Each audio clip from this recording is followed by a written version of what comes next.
Le monde du rap est secoué une fois de plus, cette fois par la mort violente de l'artiste connu sous le nom de Notorious Big. Il a été abattu en pleine rue par une rafale de balles. Sa mort survient seulement 6 mois après l'assassinat de Tupac Shakur, son rival de la côte ouest. En 6 mois, le hip-hop a vu disparaître ses 2 plus grosses stars. C'est tragique. Après la mort de Notorious Big, j'ai reçu un coup de fil de Puff. Il avait l'air vraiment déprimé. Il n'était pas sorti de chez lui depuis plusieurs jours. C'était l'une des rares personnes, en dehors de ma mère, qui se souciait vraiment de moi. Il m'a dit, des gens frappent à ma porte, mais je reste seul et je ne mange plus. Il semblait au bord du suicide. J'ai essayé de lui apporter un peu de réconfort dans ce que je percevais comme un moment de détresse. Je lui ai dit, il y a encore tant de choses à vivre. Et quelques jours plus tard, il m'a rappelé. Gordon, passe au studio après le boulot. Il m'a fait écouter Every Breath You Take. Il l'a mis à fond.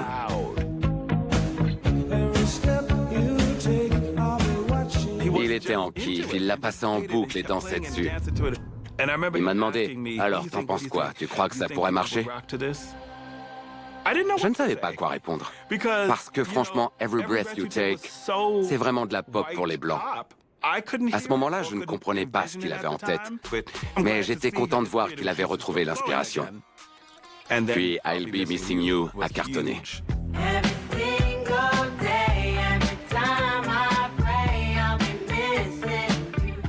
Ça a été un énorme succès.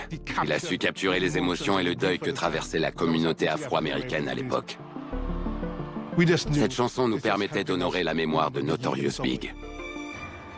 Un dimanche matin, j'ai entendu I'll Be Missing You en allant à l'église. C'était sur une station de radio de gospel.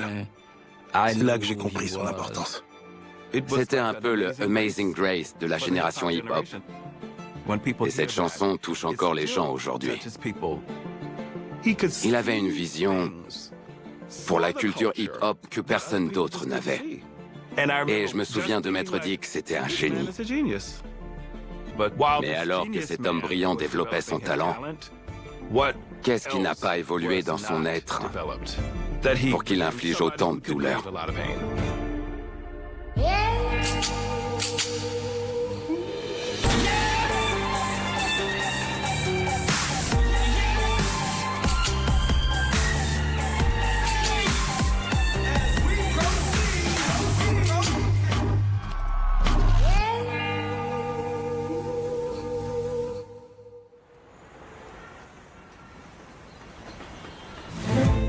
J'étais très motivé à l'idée de travailler avec lui. C'est le genre de situation où tu ne te rends pas compte sur le moment que tu es en train de collaborer avec une personne qui va changer le monde. C'est difficile d'exprimer à quel point Bad Boy et le son de Puff Daddy ont influencé la musique des années 90.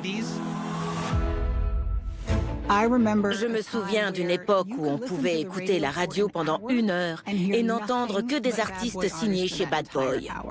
Didi savait parfaitement répondre aux attentes de la culture afro-américaine, mais aussi du public américain dans son ensemble. Puffy a commencé à travailler avec des producteurs qui samplaient des morceaux existants et reprenaient certains passages vocaux en les modifiant. Il a poussé cette approche encore plus loin en ajoutant des refrains chantés aux couplets rappés.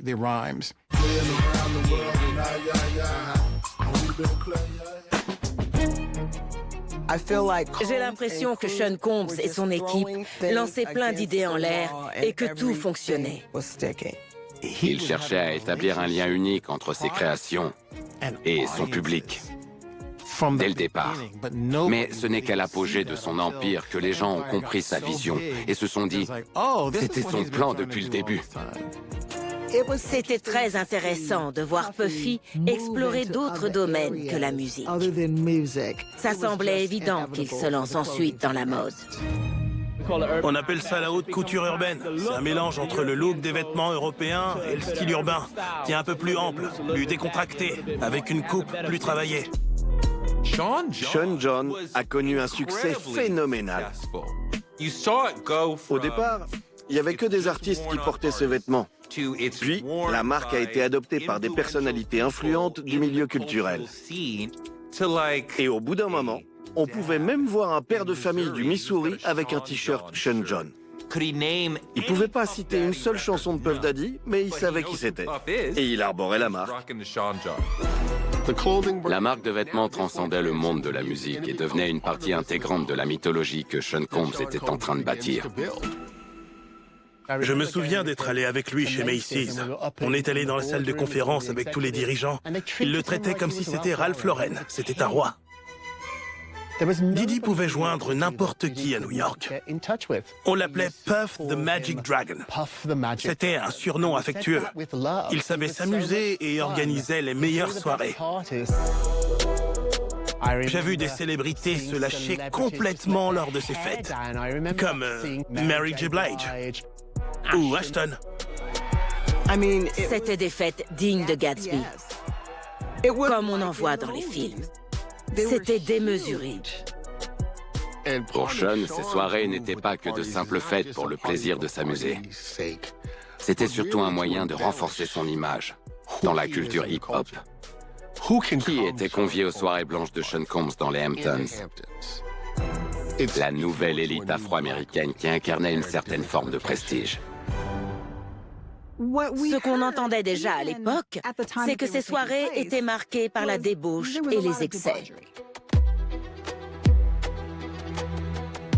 Il y avait des femmes allongées recouvertes de nourriture. Ces photos étaient présentées dans les médias comme des symboles de luxe et d'opulence.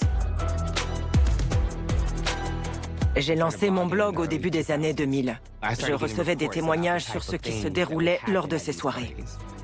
On me rapportait que les gens y consommaient de la drogue et qu'ils avaient des rapports sexuels. Je dois toujours décider si je publie ou non les histoires qui me parviennent. Et pendant longtemps, quand j'entendais des choses au sujet de Didi, je choisissais de ne pas les publier par crainte des représailles. Il donnait l'impression d'être intouchable. Je travaille près de 20 heures par jour. Et en tant que jeune noir, j'ai l'impression de pouvoir réussir tout ce que j'entreprends. Tout ce que j'investis, je le récupère. Et quand je bosse sur un projet, je me donne toujours à 150 ou 200%. Didi était l'incarnation même de l'excellence et de l'authenticité noire. Il réussissait tout ce qu'il entreprenait, tout en restant fidèle à sa culture et ses racines. Il était une source d'inspiration pour beaucoup d'entre nous. L'argent lui a fait adopter une attitude de gangster. Il est devenu plus féroce, moins indulgent.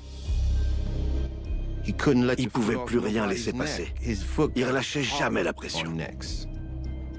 Parce qu'il savait que s'il baissait sa garde, ou qu'il montrait le moindre signe de faiblesse, on allait tout lui prendre.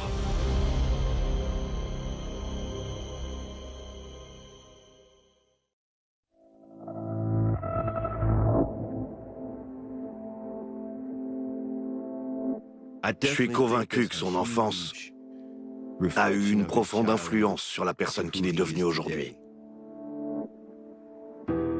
Sean a dû faire face à des attentes élevées dès son plus jeune âge. Janis voulait en faire un prince, et elle ne supportait pas l'idée qu'il puisse lui faire honte. Et quand tu viens d'Harlem, une chose est claire, si t'es faible, t'es foutu. C'est un état d'esprit. Elle avait perdu son mari. Et son fils était son portrait craché. C'était dur à vivre. Certains matins, elle éprouvait de la colère en le voyant, parce qu'il lui rappelait Melvin. Pour combler son absence, la maman de Sean a donc dû endosser à la fois le rôle de père et de mère. Et je suis persuadé que la manière dont elle l'a élevé était guidée par l'amour. Mais Janis pouvait se montrer tantôt chaleureuse et tantôt très distante. Sean était obligé de composer avec ses changements d'humeur. Janis ne tolérait aucun faux pas, aucun. Elle était intraitable. Sean devait filer droit, mais c'était souvent compliqué pour lui. Il faisait jamais rien comme il fallait. Et Janice ne laissait rien passer. Rien. Ça se passait comme ça chez les Combs. S'il faisait une bêtise, il prenait une raclée. C'était la règle. Elle avait conscience qu'il n'était pas assez solide. À cette époque, c'était la norme. On faisait pas de cadeaux. Je m'en souviens très bien.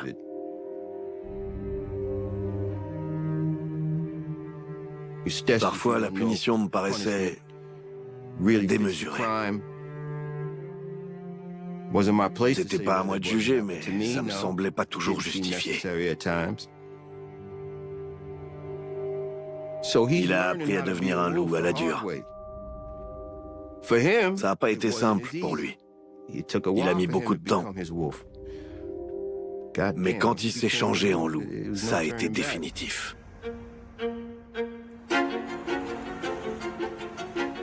Dans le cadre de notre enquête, on s'est penché sur le comportement de Didi dans ses relations au fil du temps. On a constaté un schéma clair d'abus répétés, depuis le début, dès son adolescence. Je voyais comment il traitait ses petites amies. On n'avait pas du tout le même comportement. Il était plus brutal. Il avait tendance à les rabaisser et à les dénigrer. Il était très jaloux. C'était souvent « avec qui tu traînes ?» On m'a dit que t'étais là-bas, ça me plaît pas. Il les virait souvent de sa voiture. Il m'arrivait parfois de devoir ramener ses copines chez elles parce qu'ils s'étaient disputés. C'était toujours moi qu'elles appelaient. Elles me disaient « Qu'est-ce qui cloche chez lui ?» On avait l'impression que les relations qu'il avait avec ses petites amies ne s'amélioraient jamais.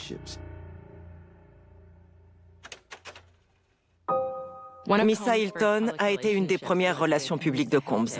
Elle avait aussi grandi à Mount Vernon et elle était encore adolescente au début de leur histoire. Il obligeait toutes ses copines à se conformer à ses exigences. Sean voyait Missa comme une page blanche. Il se disait « Oh mec, je peux la modeler, c'est sûr. » C'était son projet. Missa est devenue une figure reconnue dans le milieu. Quand on pense aux looks les plus emblématiques et les plus marquants des années 90, on pense aux créations de Missa Hilton. C'était une véritable visionnaire. Elle a conçu certains des looks les plus mémorables de Lil' Kim. C'est elle qui a défini l'identité visuelle des artistes de cette époque. Ma sœur Sonia et Missa étaient des amis proches. J'ai appris que Puff était violent avec Missa en 1988 ou 89. À cette époque, j'avais entendu dire qu'il l'avait frappée à plusieurs occasions. Ils se disputaient en permanence, ils étaient comme chien et chat. Et je les avais déjà vus en venir aux mains. Je me souviens de la période où Missa était enceinte. Sean avait une vingtaine d'années, mais il était déjà millionnaire, alors qu'il n'avait même pas 25 ans. Ils pouvaient rompre jusqu'à 15 fois par semaine. Ils se séparaient, puis ils se remettaient ensemble. Sean commençait à paniquer. Il se disait « Je m'apprête à devenir papa, je dois travailler encore plus dur maintenant. Je dois tout donner. Mon enfant va bientôt naître. »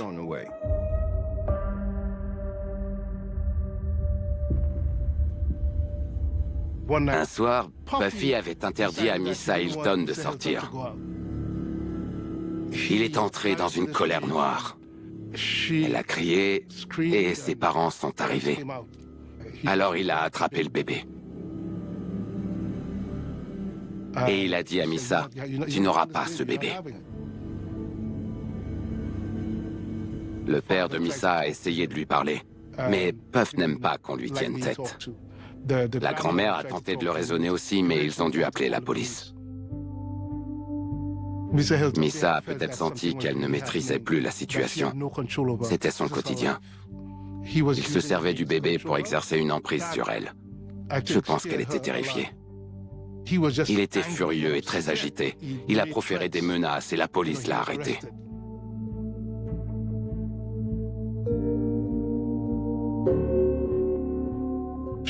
Elle a beaucoup souffert de ses accès de colère.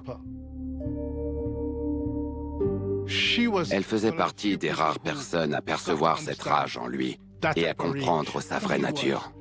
Il y avait un monstre en lui dont les autres ignoraient l'existence.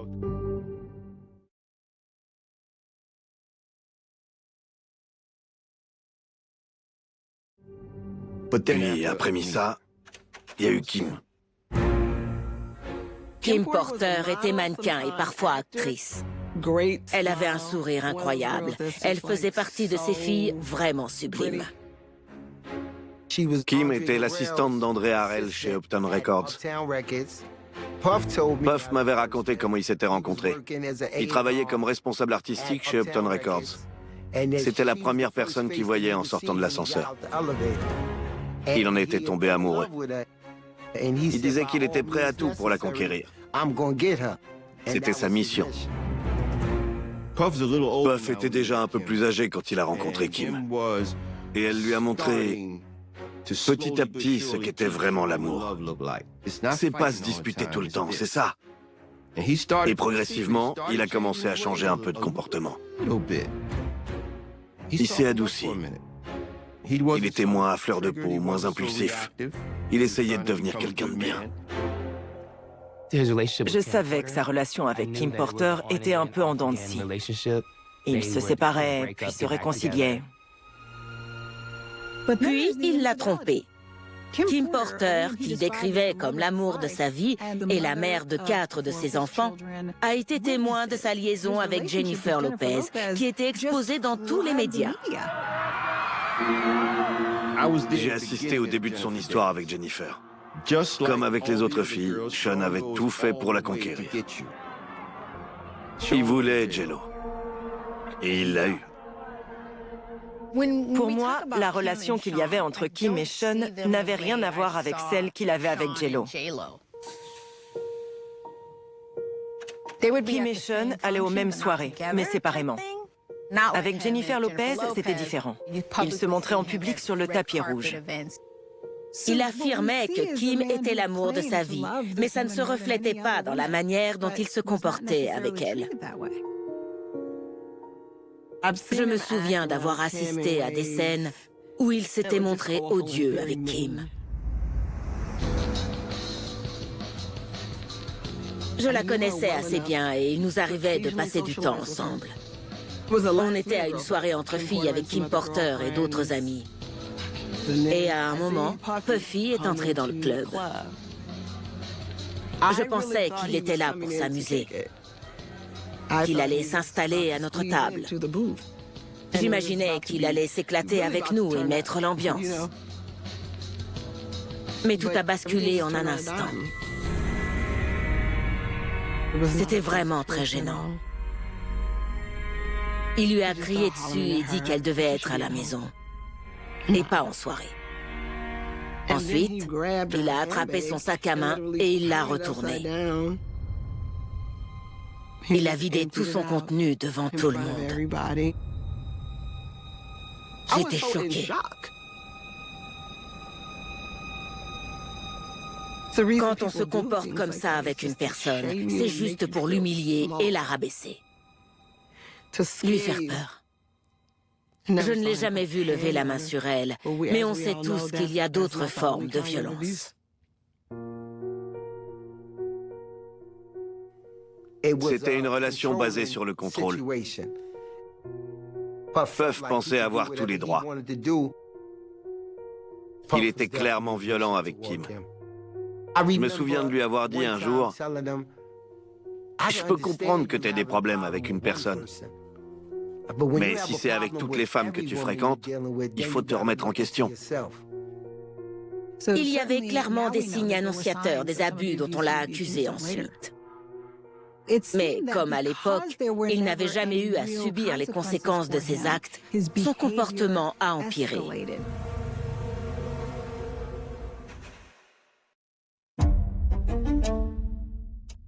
J'ai été producteur et ingénieur du son pour Bad Boy Records pendant 12 ans. Et au fil du temps, Puffy est devenu plus agressif quant à ses objectifs et sa vision pour l'entreprise. Défonce-le! Il y avait une vidéo où on le voit raccrocher le téléphone, se lever d'un bond et s'exclamer « Tout ce que je veux, je dois l'obtenir ». l'image! Tout ce que je veux, je vais l'avoir! Tout ce que je veux, je dois l'obtenir! C'était un moment sans filtre, qui offrait un aperçu clair de sa façon de penser et de fonctionner.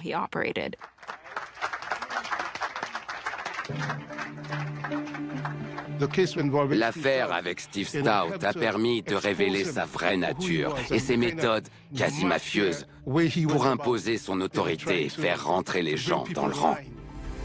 Steve Stout est une figure majeure, un véritable génie du marketing dans l'industrie musicale. Il travaillait avec Nas à l'époque.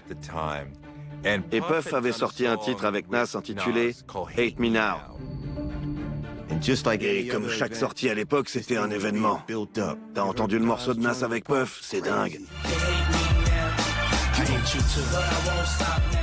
Avec le recul, ça semble presque absurde que Nas et Diddy aient collaboré sur une chanson.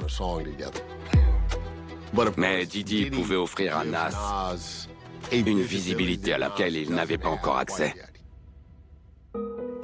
Dans le clip, ils finissaient tous les deux par se faire crucifier comme Jésus. La référence visuelle à Jésus était plus qu'explicite. Tous les deux, Nas et Puff. Diddy n'aimait pas la façon dont il était représenté dans le clip. Il voulait le changer. Mais la version du clip où on voyait Puff et Nas en train de se faire crucifier dans le désert a été envoyée à MTV.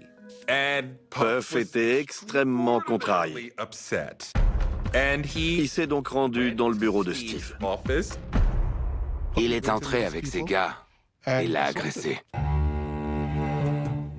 Quand il s'en est pris à Steve Stout, ça a fait les gros titres.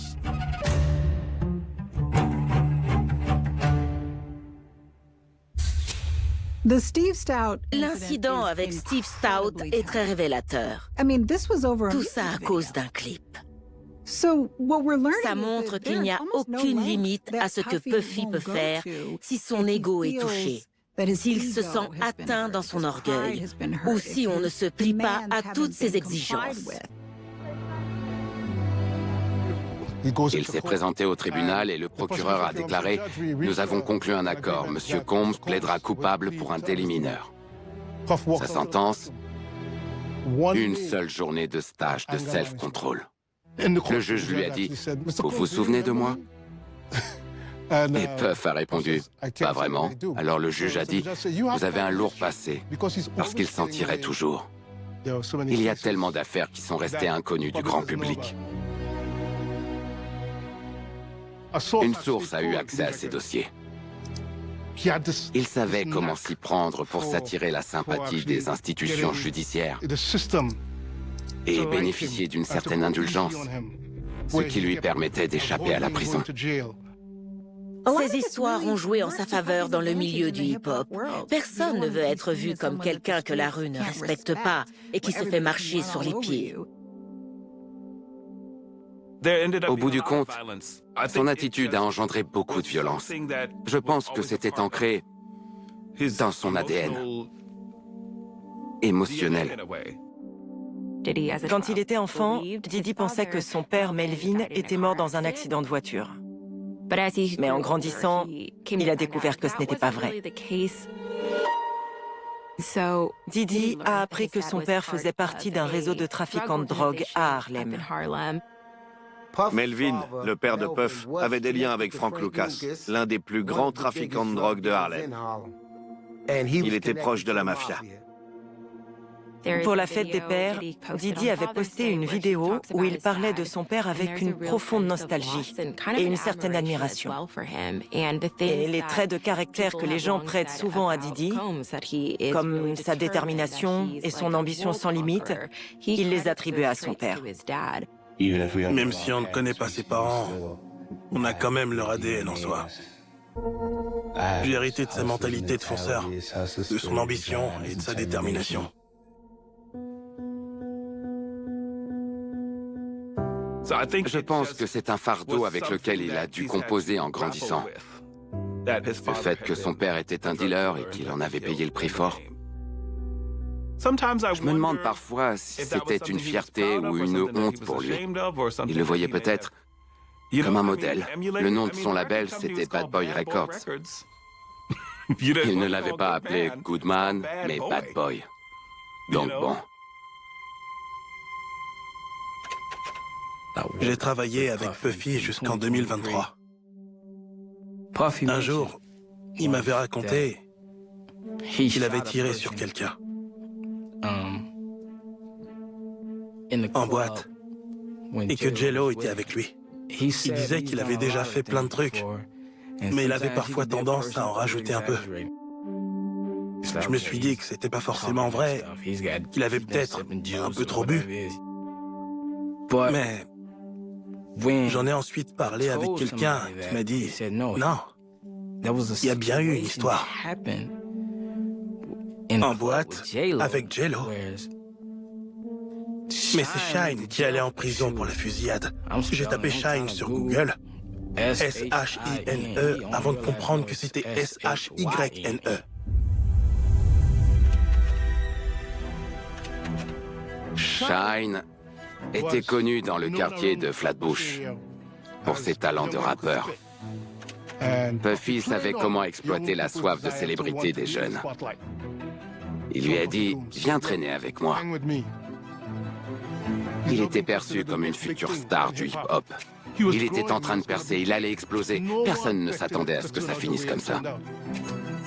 Je n'oublierai jamais le jour où j'ai entendu parler de la fusillade de 1999.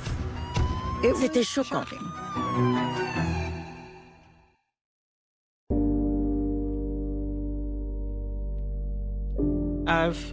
Ça fait maintenant un quart de siècle qu'on remet en question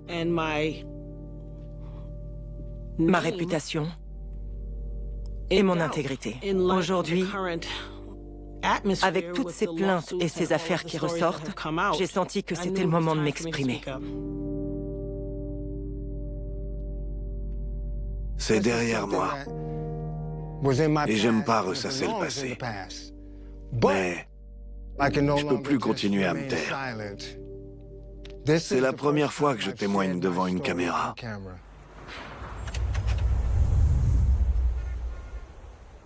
J'ai été engagé comme chauffeur pour M. Combs en 1999. Le 26 décembre, on m'a informé que M. Combs allait avoir besoin de mes services.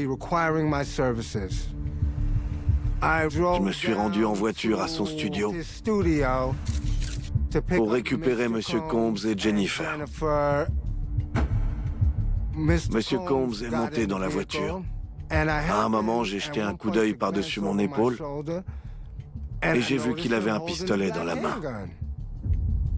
On n'a pas échangé un mot. Nos regards se sont croisés. Il n'a rien dit et moi non plus. Et j'ai continué à rouler en direction du club New York.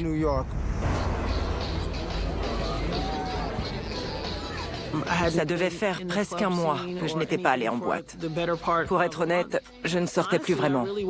Mais une de mes amies, qui était organisatrice de soirée, m'avait demandé de venir. Alors j'y suis allée pour la soutenir. Puff est arrivé avec son entourage et ils sont allés dans le carré VIP. Une foule a commencé à s'avancer depuis la piste de danse. Les gens ont commencé à affluer vers le carré VIP. Et certaines personnes ont commencé à dire « Ce gars se la pète trop ». Certains criaient à Puffy « T'es personne, t'es rien du tout ». Et là, d'un seul coup, ça a commencé à se bousculer dans la foule. On a entendu des cris de colère. Puffy s'est fait un peu bousculer et Shine a dit « J'en ai marre de ces conneries ». J'ai aperçu Puffy et Shine en train de reculer pour s'éloigner de l'endroit où la foule commençait à s'agiter et se diriger vers la porte. Puis ils ont porté leurs mains à leur ceinture. J'ai dit à mes amis « Oh mon Dieu, il faut partir tout de suite. Attention, je sens que ça va partir en vrille. » Et quand je les ai regardés à nouveau, ils tenaient tous les deux une arme. Et Dieu m'a dit « Reste immobile, tu vas être touché. » Et j'ai juste vu des flashs.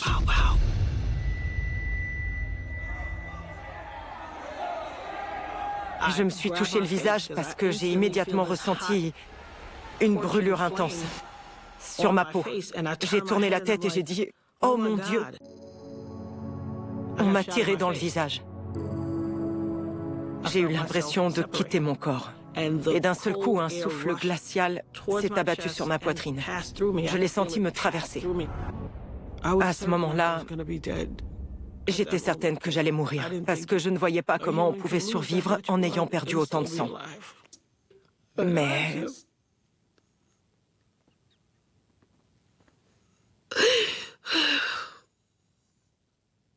j'ai compris que rien ne serait jamais plus comme avant.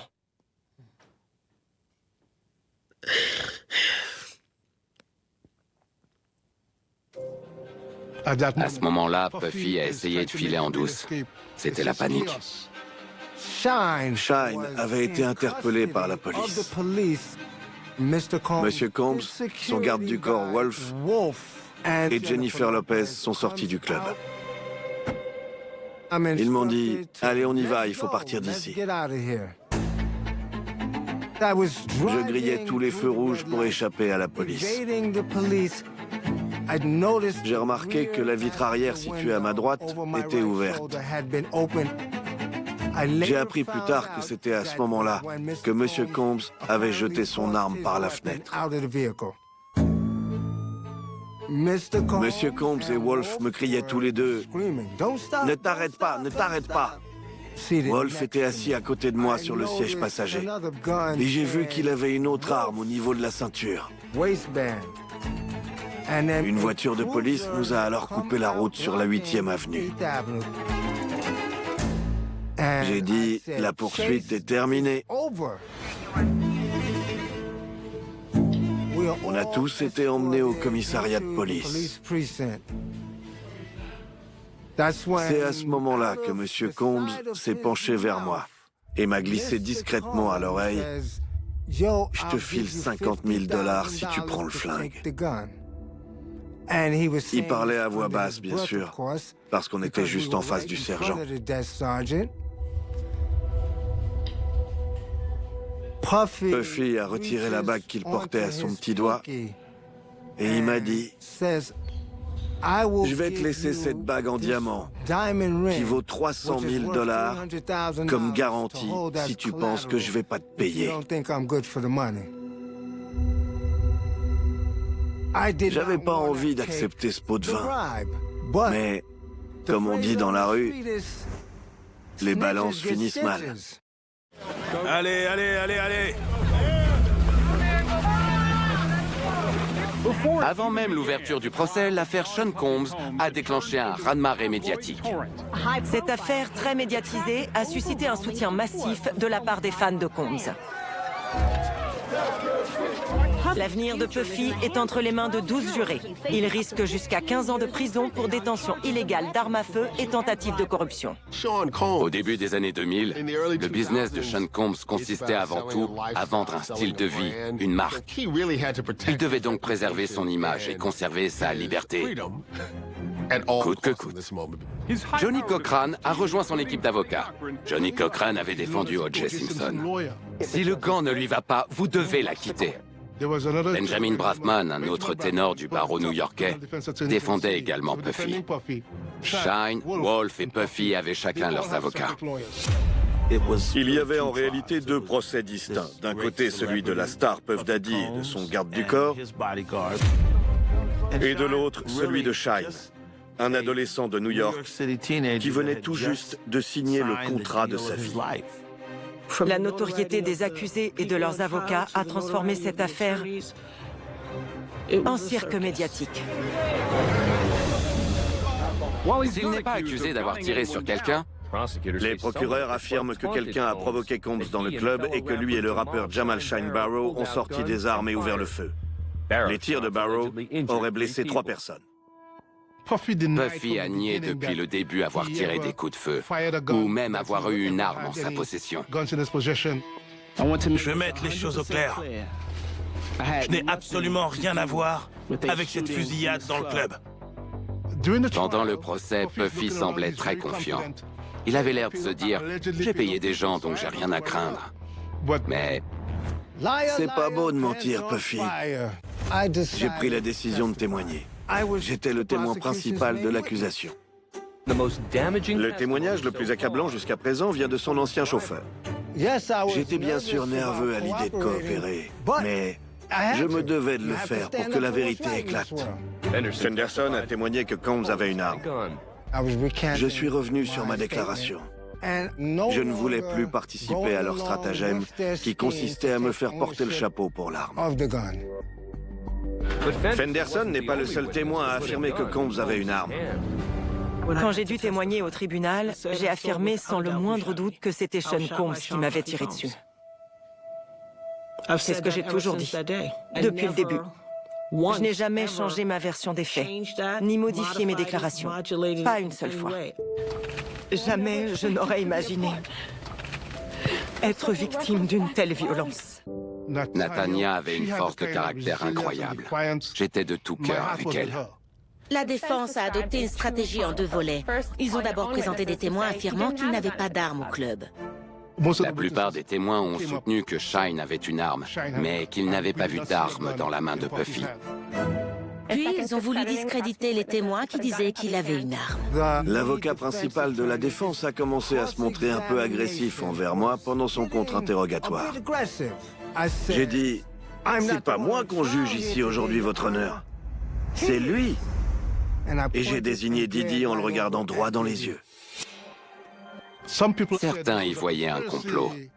On m'a insulté et accusé de vouloir salir un homme noir respectable et détruire le hip-hop. Ça me fend vraiment le cœur quand je pense à Nathania et à tout ce qu'elle a enduré. Elle méritait toute notre compassion et notre protection. Mais le milieu du hip-hop ne l'a pas soutenue. Il se moquait de moi à la radio en disant « Quelqu'un connaît cette pute borgne ? Appelez-nous pour balancer des infos sur elle. » Et il passait des bruits de tirs en rafale en fond sonore. J'étais anéanti. Pourquoi il s'acharnait sur moi? Après la fusillade, Nathania est passée à la radio pour raconter son histoire. Elle a reçu des menaces de mort. Je regardais par la fenêtre et je voyais des SUV aux vitres teintées garés devant chez moi. Ils étaient là pour me surveiller. J'ai dû déménager pour ma propre sécurité.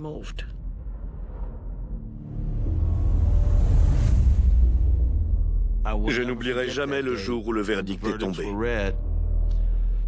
On a entendu des exclamations dans la salle.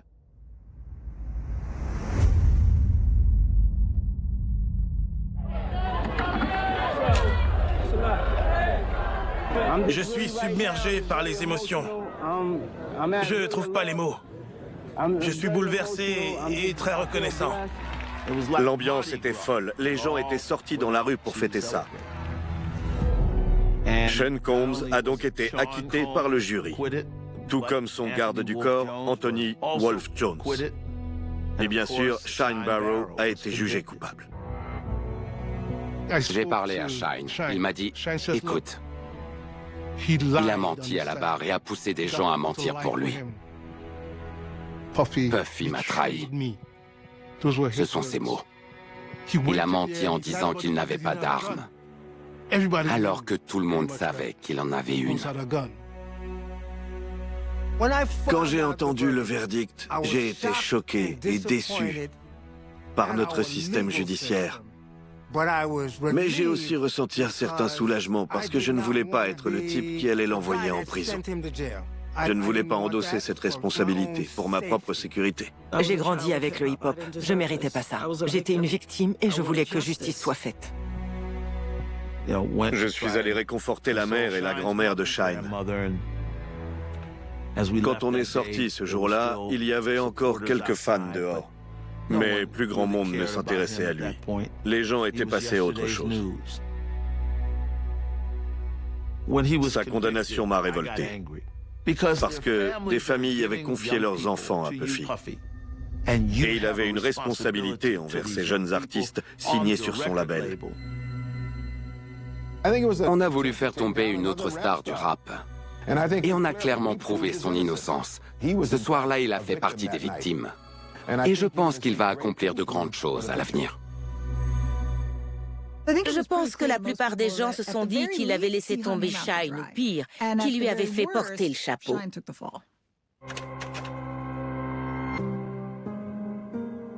Il y a eu l'incident du City College. l'agression de Steve Stout et la fusillade dans le club. Il se forgeait une réputation de parrain intouchable. C'est toujours le même schéma. Le genre d'ennui qui anéantirait la carrière de n'importe qui d'autre ne sont que de simples contretemps pour Puffy. Il a réussi à s'en tirer pendant longtemps. Mais je suis convaincu que la vérité finit toujours par éclater.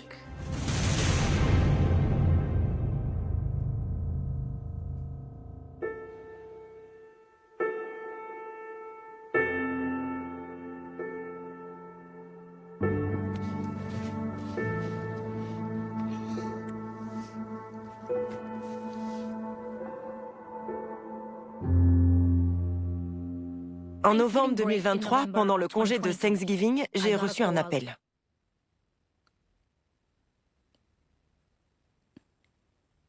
Votre viol a été filmé. J'ai dit, comment ça, mon viol a été filmé?